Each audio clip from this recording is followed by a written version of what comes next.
Hello, sir. Well, hello. How are you? I'm doing well. How are you? I'm good. You have a shirt with a heart on it right now. Yeah, it's I'm repping my yoga studio right now. Oh, you heart yoga. Yeah. Have you been yogaing? I have since moving out to Minneapolis. It was always something that I wanted to do as a form of exercise because it's like I'm 6'5" and I'm not very flexible, and I always thought like that's something I should work on. Being 6'5"? The flexibility part, 6'5" part, unfortunately. It's not unfortunate. I like being tall, but Sure. yeah. So it's been bumpy. I've been off and on doing it, but there's a studio right down the street from where I live. So, and it was relatively new. So when we moved here, he like just started offering classes, and they were really small, and now it's kind of grown, and I've been able to kind of grow with the studio. So, yeah, it's really kicking my butt these days, but it's a great form of exercise. Are you noticing your flexibility improve? Like marginally, yeah. I think I can, when I bend down to touch my toes, I think I can like do it with more ease. And like, it's fun. Yeah. Like when I sit down and like put my legs out and try to fold over, you're supposed to be able to do that, I guess. And I'm like, I used to be like 90 degrees and now I'm like, I don't know, 80 degrees. So yeah, it's a very gradual process. I have a fact for you taken from Tim Ferriss's podcast's guests, which is the metabolic rate of connective tissue that controls flexibility is like a fifth that of muscle tissue. So like if you are trying to get stronger, you can get strength increases pretty fast because like your muscle tissue turns over so fast. Like I think it's like every 30 days, like all your cells are replaced. Possibly that's the replacement rate. Yeah. But like your ligaments and tendons are like, 180 days for the same thing. Yeah. So it's a slow thing. That's the other side effect I've noticed is like just feeling stronger overall. Like, I don't know, just my arm, like there's a lot of, and it's full body workout, because you're working legs, arms, the whole thing with just basically your own weight. And, yeah, I've felt that for sure. I think I could stand to lose a few pounds too. And I think that'll probably happen just because I come out of there completely drenched and like I've obviously been burning some calories. So nice. Cool. So what's new in Dripland? New in Dripland. Lots going on. Did your marketing site refresh? I feel like the root landing page looks different than it used to. I think so, yeah. Or at least they're running an A/B test. I think they've been testing it for a while. And yeah, I've taken a peek at that. I'm not directly involved in the rollout of that because it's kind of handled by the marketing team now. But yeah, it looks really great. I love the visual refresh they've done. And I think there's testing some new things on the pricing page, like whether to show I think we've now hidden the calculator on the enterprise plan. So it's like, if you're above a certain level, just contact us for pricing. So there's definitely doing a lot of experimentation on that side. Yeah. And on the product side, yeah, a lot going on. It's funny. Yesterday I was just sitting back and looking at kind of reviewing what everybody's working on. And we had like 28 issues marked as in progress. Wow. So that's crazy. I posted something in Slack and I was like, hey guys, let's, I know we all like to move fast. Let's try to bring some of these to completion before starting anything new. This was it was starting to stress me out a little bit, like feeling like things are getting a little bit out of hand. You get too many open threads and then like you may go a week without looking at one of them. So then you get back and the context switching gets more painful, So, but overall I think it's good. It's like we're still figuring out the best way to smooth out kind of not friction, but just like the inefficiency that happens when, three people are working on an issue and they're trying to hand it back and forth between all of them. So usually the designer takes first crack at the feature and he's like, all right, I've got the designs ready. And then that kind of goes through like a little bit of review and iteration with me and or Rob. And then it gets handed off to backend or JavaScript, depending on who needs to be involved. And they do some work and then maybe some things need to go back to the designer. So, it kind of bounces all around. And in the meantime, while the design part is relatively done, he moves on to start a new thing. So you kind of end up with this, like, if we're not careful, I feel like we may not get a handle on it. We may end up with some things that are like months old, which would be not good. So yeah. That's interesting. My reaction when you said 28 things was like, oh, that's awesome. You're doing so much at once. But your point about the context switching and all that makes a lot of sense. Yeah. And I think like I don't think it's necessarily bad. Like I know a lot of this is true for myself and true for other people on my team. Like a lot of times we like to have some longer running things running in the background and then also working on smaller wins, bite-sized features. So, I think it's valuable to maybe have a handful of things. Like, for example, our JavaScript engineer is working on kind of a refactor of our client JavaScript because it's like a 2,000 line long JavaScript file that doesn't have any like module packaging and doesn't really have great like automated test coverage. So we want to kind of like get that into its own repository, get real tests on it, integration tests, all that kind of stuff. But, that's not so urgent that he needs to work on that exclusively for the next 2 months, So it's just kind of like a background thread of when there's, when he's waiting on other people to work on some of his branches, he can switch over to that longer running task. So that makes sense. Yeah, and I think actually what's happened right now I'm thinking this through, probably some of the folks on the team have run out of some long running tasks. So now when they get to completion on one of their short tasks, they just move on to another one and another one and another one, Right. So maybe that's what I need to do is look for some background thread things for people to work on. Yeah. Is there a certain like layer that tends to block the others? Yeah, that's always morphing. Like, I think it depends feature to feature, really. I think design is often one of the quickest parts to get done once we've iterated on it because it doesn't involve unit tests and database migration, like all the things go into backend. So I think that usually backend is kind of the bottleneck, but yeah, it really varies. Yeah. I remember in my ThoughtBot days, we would try to have 2 developers per designer generally. Yeah. That was usually about right. And design would try to stay a couple weeks ahead of development, like working really closely with like the stakeholder / client person. That seemed to work pretty well. Was there like always like a stream of bite-sized, on a typical project where like a stream of bite-sized things that the designer could stay a couple weeks ahead on, and they're just like designer and developers are kind of marching along at the same cadence? Or were there times where the designer was like, all right, I've done all the design work. Now you guys need to, catch up? Or I think sometimes that would happen. It usually stayed like, I guess it would depend on the project. I don't recall designers getting like stuck with nothing to do very often. Yeah. And I feel like we usually stayed like roughly the right distance from them. And then if there was sort of a lull, there's almost always something you can go back and polish up that you have been meaning to do. That's kind of like a long running thread, I guess, of like, all right, now that core functionality is built, like go back and refine. And so actually to that end, we're adding another designer next week. He's first day starting. So now we're going to have two designers on the team. Nice. Yeah. It'll be nice to have some redundancy there. And, obviously to be able to work on more work, and also for our existing designer to have someone to kind of bounce ideas off of. I think that's really valuable too. Totally. That was always something that was almost never happened on client projects because they're like, well, we have a designer. We don't need a second one. But you're right. It's super nice to have a colleague that understands all your work and you can pull them over and such. Yeah, totally. Like it would be hard to...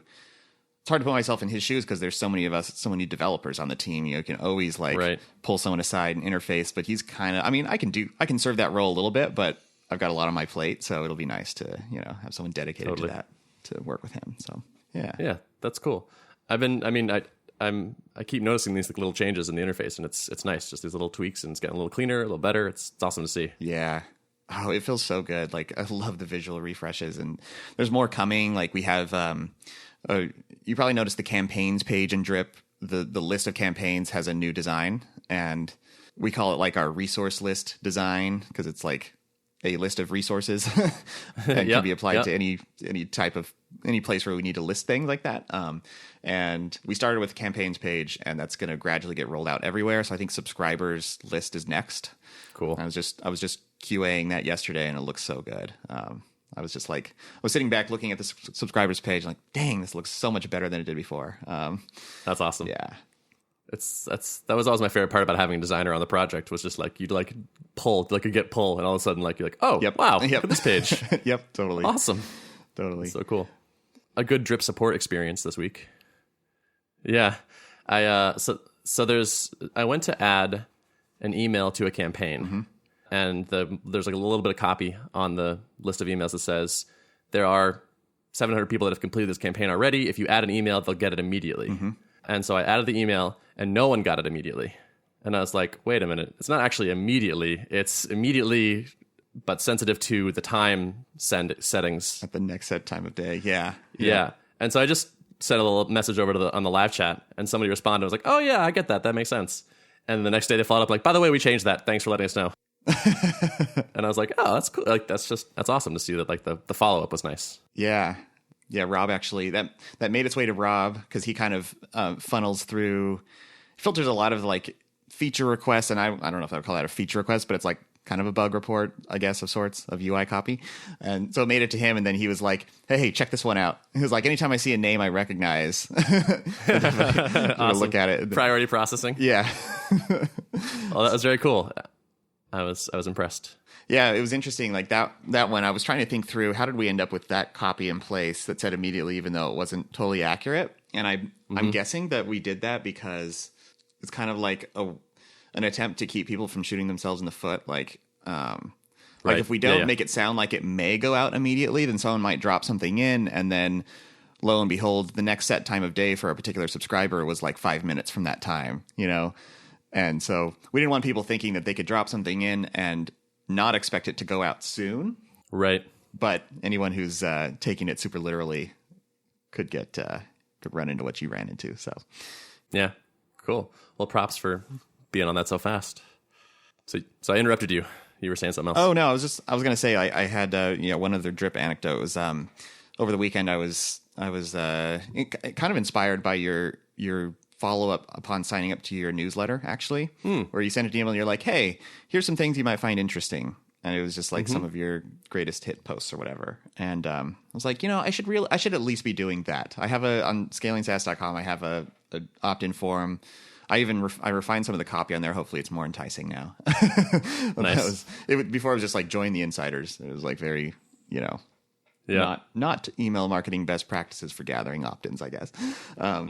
So I tried to make it a little more enticing, and then I was like, okay, I should at least send an email following up, welcoming the person or whatever, and maybe sending an interesting link. So I was like, okay, I'm going to go in and set up a workflow based on submitting this form, and I'm going to send a one-off email, and maybe I'll, use a trigger link in there if they click the link to tag them based on like what I think they might be interested in. And I was just like, I spent like an hour setting this stuff up, and overall, like, it was really fun. Like, I realized that most of the time I'm so busy like building the means of production, I'm not actually using them very much. And yeah, totally. It was just a good reminder of like, if you're building a product, you should be using it, relatively often, just to be feeling what your users are feeling. And I did, like, in the process, I noticed a few things that were not super smooth. Awesome. And fortunately, I have access to the backlog, so I filed a few issues Monday morning when I got to work. And then other things that we had just suspected would be handy, like, if you're creating a workflow and you want to send someone into a campaign, but that campaign doesn't exist yet, you should be able to click, send a campaign, and then type in a name of a campaign and just click create and have it create it in the background. Because that's if you're in the mindset of I'm setting up this workflow and there's certain campaigns that need to get sent, but I haven't written those yet, then it's a bad experience to tell someone go click over to the campaigns tab, create it, and then come back, right? Yeah. And I ran into that. I was like, I should send some follow-up emails at this point. I need a campaign for that. And I was like, wouldn't it be great if I could just, boom, do it here? So yeah, totally. I got one more that's like that, by the way. Activating a form. It's this workflow won't happen until you actually activate the form. Click here to activate the form, and then it takes you over to the form. And you're like, oh, activate it here, I guess. Yeah. I mean, maybe you want people to go in there and look at it. I don't know, but that's just something I noticed the other day. Maybe you click it and it's like, are you sure this is all set how you want or something? And it's like a little helper copy, but yeah. Yeah. So that was fun. That's it. That's great. That's a good dog fooder experience. And that's, Lead Pages, to their credit, very strongly pushes dog fooding their own products, and they're like, every employee gets a free drip and Lead Pages account to toy around with. And, because I think they recognize the value in that. So anything else new in your world? I think that's it for me. I'm anxious to hear how your last week of unemployment has gone. Dude, it is a roller coaster. It is really hard. It's also good. It's also really hard. I'd say my stress level is like 5 times higher than my normal baseline, probably. Okay. All right. Somewhere in there. Maybe less. I don't know. So what is it like? So what did I do? This week I actually like started working at the co-working space, which is good. Started meeting some people and like going to some of their like mixer type events. And all that was good. That's like a big improvement over, let's say, Starbucks, for example. I've been very much in like exploration mode still. I started like the best things I did, I would say, have been like emailing people on my list and like saying like, so I sent an email to everyone saying like, here's the first thing I'm thinking about doing, which is the Vim course. Here are some details about what happened, like me leaving Thoughtbot, and got a bunch of feedback from that. And I was like, I should just tell people everything I'm thinking about doing. And so I sent another follow-up and was like, here's 8 different things I might do. And that was like way better, actually. It's like giving people like a menu of different things. And I was just kind of like, do any of these say like, shut up and take my money to you? Right. Yeah. And some very clear front runners emerged. And it's basically so the top 3 were, 2 of them were educational and then one was a product. So there's refactoring from good to great was this talk I gave a handful of times and is like probably my most popular YouTube talk of all time. And so I pitched people on a course that was just like an expansion of those topics. And also a book called The Tiny Book on Faster Rails Tests for speeding up your Rails test suite. And then the Rails SaaS starter kit. So if you're going to build a SaaS in Rails, like here's like the first 100 hours of work done for you, basically. And those were all like pretty popular. And it's funny. So I went back and watched the refactoring from good to great talk. And it's pretty good. I still like remember what's in it, but like I didn't remember much of the details. Yeah. I guess that contradicts. I remembered the general flow. But watching it, I was like, this is pretty solid. Like, I could see why people like this. That's good, because sometimes it can be the opposite, like going back and reading, like looking at code you wrote a month ago, where you're like, this is crap, But at least your advice like is timeless. It sounds like. Yeah, or at least I still agree with it now. Yeah, there are some things I would soften, and I always find that to be true for me. Like when I go back and read old blog posts, I almost always think like, well, I was so sure of that right then, and a couple of years later, now I'm thinking like, it's not always like that. Right. So there were a couple moments in the talk where it's like, you should do this. And I'm like, well, maybe. Like sometimes, yeah. But the overall, it was good. And so I'm liking more and more the idea of that as a first product. So let me zoom out, actually. So it's my second week, I think, of no job. And yeah, man, it is tough. The isolation is real. Yeah. It helps meeting people in the co-working space. It's like having friends. I'm like reaching out to everybody for like random calls during the day or like lunch or coffee, and all that is helping, but it is still definitely hard on me. And so I've been, like I said, definitely stressed about it. And I was thinking about it a lot last night. And the thing that I came up with that seems to like have my mind most at ease is kind of reframing it a little bit, which is like, I'm going to spend 3 months and launch one thing and then reevaluate. Yeah. Because right now thinking about like, and now you have to do this forever and you have to make this work is like, sounds so stressful. Like that makes it feel much worse. Yeah. And I think, and like, I also am aware that like, this is probably the hardest part where like, I'm not established. I don't have routines. I'm not friends with a bunch of people at the place, things like that. And like, also like there's the most uncertainty. So I suspect it will get better, but still the idea right now of like, do this for years is like, oh my God, that sounds kind of horrifying. Yeah. So to calm myself down, I think I'm going to basically try to time box it and say like, so I'm thinking about so the refactoring from good to great course, for example, has some really nice qualities, which is I could make it and it would stay pretty evergreen and require almost no work to keep going. So if I launched it, and at that point I was like, cool, I want to go get a job now. Turns out this is too isolating. I haven't found a co-founder to work on a thing. The idea has not presented itself. Then that thing can just keep going. And I'll have put something good out in the world. It will help, build my audience and brand. And I think I could feel good about, like, I wouldn't need to, like, abandon or sell that. Sure. So I think and it also feels manageable. Yeah. Like, making video content for Ruby programmers, I can do that. So I have shrunk my scope in my head. And that seems to be helping a lot. I think that's good. Like we were talking about before, you can't You can't. It's really difficult, even in an established company like Drip. It's difficult to plan out and know exactly what's happening in the next 3 months. Markets change, new opportunities arise. Your own, like, how you're enjoying what you're doing is going to change. And I mean, that's one of the beautiful things about being independent is you can you can work on the things that interest you most. But then there's also that stress that you feel of like, okay, but I need my baseline. I need to support myself still, and you're kind of in that phase where you don't have total freedom yet because you're still trying to find something to give you that, to cut out your burn rate. Right. So yeah, I think that's a healthy thing though, to think of it in temporary terms and even give yourself like a deadline, like deadlines can be toxic, but they could also be really powerful motivator. And yeah, for sure. Yeah, I think it totally makes sense to say like by this time you need to have this product to a certain point of completion, and right. I think it's going to only have positive benefits on you. I think so too. Yeah, I like the power of a deadline to make you cut scope and focus and get stuff done.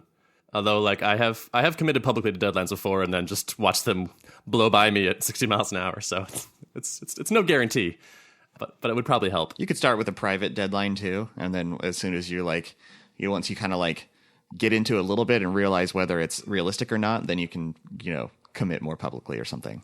Yeah, totally. That's a good idea. Yeah, I mean, I'm just gonna keep diving into the personal because that's where we are right now. But so I've been thinking. So I've been thinking a lot, as you might imagine.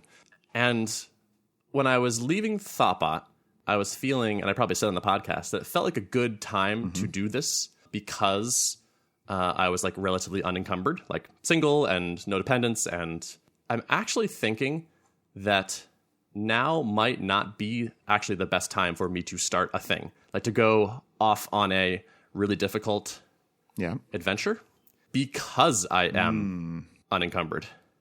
Like I think so. I'm such a relationship person. Yeah. Like I get energy and ability from people. And so like I don't have a business partner or a romantic partner.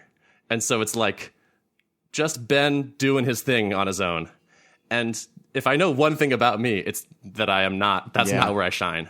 It's like when I'm part of teams that I do well. And so I wonder if the timing actually is not good. Actually, maybe is the opposite of good for that particular thing. Yeah, I could. There are arguments in favor of relationships and marriage. I think Rob and Sherry have done a number of Zen Founder episodes on this kind of, and I was on one of them. I think Rob interviewed me about like how my marriage has helped Ben like a superpower or something like, or just has helped me in my entrepreneurial journey. And there's like lots of benefits of having like another person who to lean on and all the benefits that come with having a close relationship like that. So yeah, I could see that. I wonder, have you actively pursued a co-founder for your near-term endeavors? A little bit, yes. I'm actually talking to somebody later next week who's a good friend of mine. I don't know if it's going to be the right logistics, but yes, I am looking for that. But yeah, so that's like a possibility I'm open to. If I could find somebody that wants to be like, I don't think I want to do a remote thing. So it's like if I could find someone that is in Boston or wants to be in Boston and wants to do this thing, that definitely changes the calculus for me quite a bit. Yeah, I've also recognized the power of having someone else, having a co-founder, because like I'm trying to imagine doing Drip without Rob, and like we, so many of the decisions we make together, and we often say this when we're talking to people internally or new candidates, whatever, when people are trying to ask like, how do you guys run product? What's your dynamic? And it's like, I think it'd be difficult for either one of us to imagine making decisions on our own, because we tend to come up with like, you put two of us in a room and the it's better than a 2x improvement on the solution that comes out, because it's just where one person doesn't think of something, the other person, thinks of it. And you can kind of, I don't know, you share workload too. I mean, that's a big part of it to know that like, I'm going to be heads down on this part. And meanwhile, marketing has not completely halted because, someone else is driving that. So I think it's like really common especially in the micropreneur space to like want to go solo, do it alone. And I don't know if that's, I mean, I think it's totally fine to do that for a while and to try it, but I just don't know if that's, some people kind of romanticize that. And I think it is important to know like the downfalls of that. Mm-hmm. Yep. And for me in particular, that's extra true. I'd say one of my weaknesses is like overwhelm, I guess. Also, that like a project just like feels like it's too big or like I can't see how to start, and it's just like I'm gonna do nothing for a little bit and check Twitter. But when I'm with somebody else, it's like I'm better at tamping that down. Mm-hmm. It's like, all right, well, we're both here, we got to get something done. Like, what are we gonna do? Yeah. Do you have? You said you have mastermind a group that you? Yes. Yeah. Yep. Do you find that provides any of the kind of support that? Because I think a lot of people treat that as kind of like a substitute co-founder, you know? Yeah. Not yet. I've only done one, and we only meet every other week. So I don't know. I don't think that's going to be enough. Like, it'll probably help a little bit. But like, I'm like a, let's be in the same room kind of person. So I think I'm open to finding that. Like, that would be cool to find. That would definitely change how I was thinking about all this. But the number of people that I would like, I feel like I know well enough just to start a thing with is small, and the logistics are a little tricky. So I guess I'm going to not assume that will work out. If it does, that'd be cool, but that's all right if it doesn't. And I'm going to sort of plan accordingly for the latter. Well, I think it's a good, healthy amount of self-awareness that you have at this point. Yeah, dude, it's hard. It's hard to be like, I'm going to do X. And it's like, actually, a few weeks later, it's like, what if I didn't do X? Like, there's like this really strong brain thing going on where I'm like, I have to be consistent with the thing I said. Yeah. But I was talking to my roommate last night. He's like, you're a grown-ass man. You can change your mind. And I was like, I'm a grown-ass man. That's true. So I'm going to be open to changing my mind. Absolutely.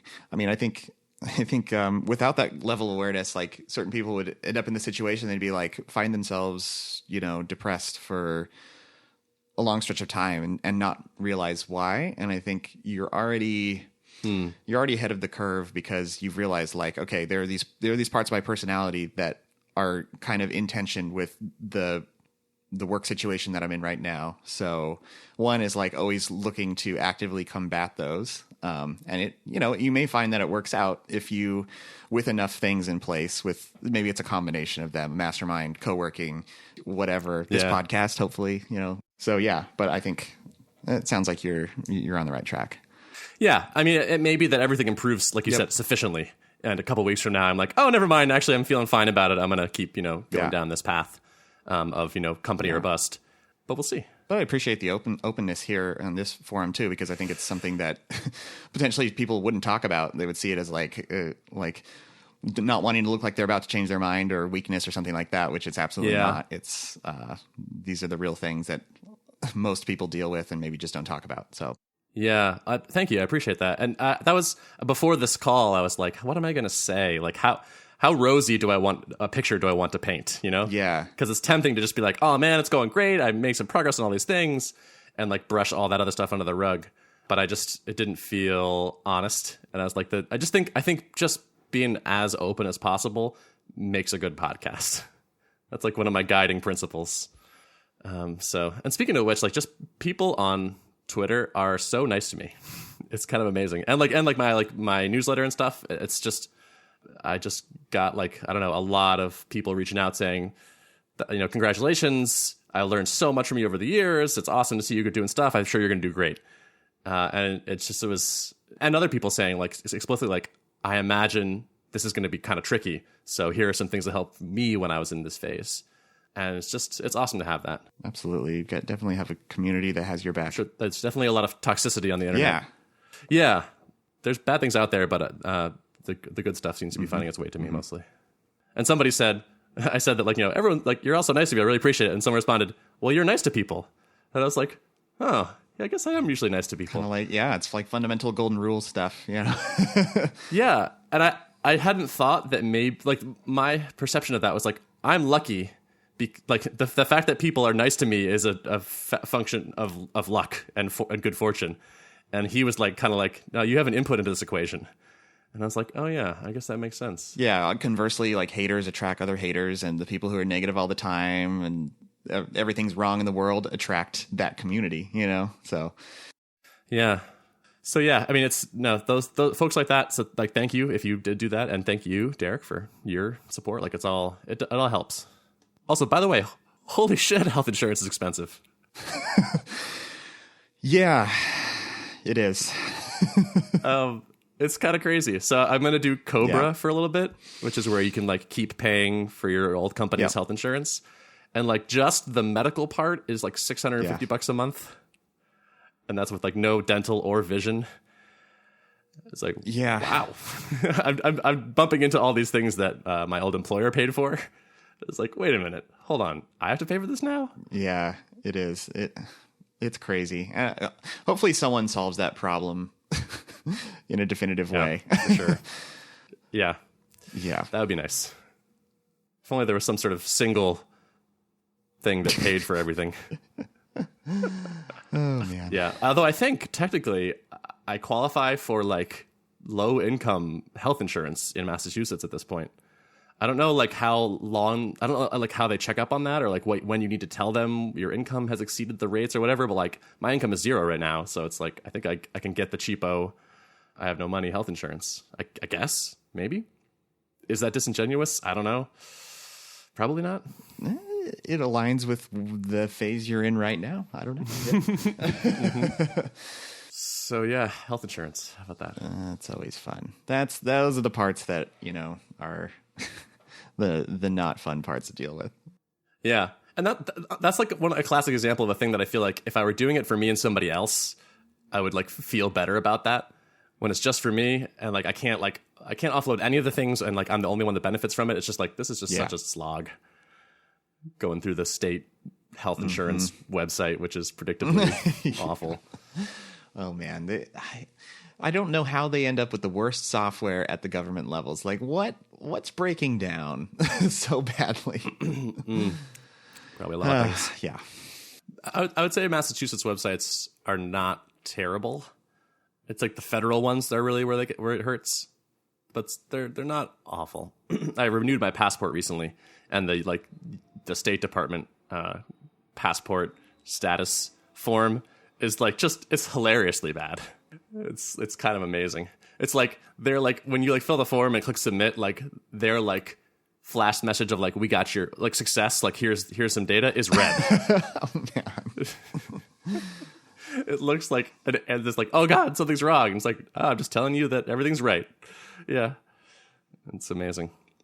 So yeah, I'm actually doing a call later today with Sherry, Rob's wife, because so for those who don't know, she does like coaching, entrepreneur coaching, and I've talked to her before, and I'm going to do it again, and I'll probably tell her some of these same things. But she's good in these situations. Yeah, that's a good one to be in touch with for sure. But I think, I don't know, so anyway, like last night I sort of came to this conclusion of what my current plan is, and I'm feeling better about it now. Like I'm thinking, I don't know, just it feels like a thing I can wrap my head around. It's like a video course for Ruby people. Yes, I can. I think I know all the pieces for that, and it's shippable in a reasonable time frame.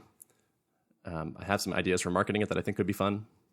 That's cool. So is that on your docket for like diving into that next week, you think? Yeah, I would say it is. Cool. I have this problem with committing to ideas, I think. Where it's like, like in the idea phase, everything sounds appealing, and I do get a little bit of that shiny object thing. So it's like right now, like that one feels really exciting, but like I have a hunch in 2 days something else will feel exciting. But I got to get over that. Yeah, I mean, I need to get better about picking a thing and executing it. But it's fine to do that in the idea phase. You just don't want to stay in that phase for too long, especially where you're at right now. Yeah. I imagine it will only increase your stress level. So yeah, for sure. Yeah, there's part of it is like fun, where it's like, oh, I could do anything, but also it's definitely it's kind of terrible. It's like, oh god, everything is quite large. Absolutely. But yeah, so I think actually I would say by next week next time we record, I would definitely want to have the idea chosen. Yeah. So let's say that. Sweet. Oh man, it was good too. talking to you.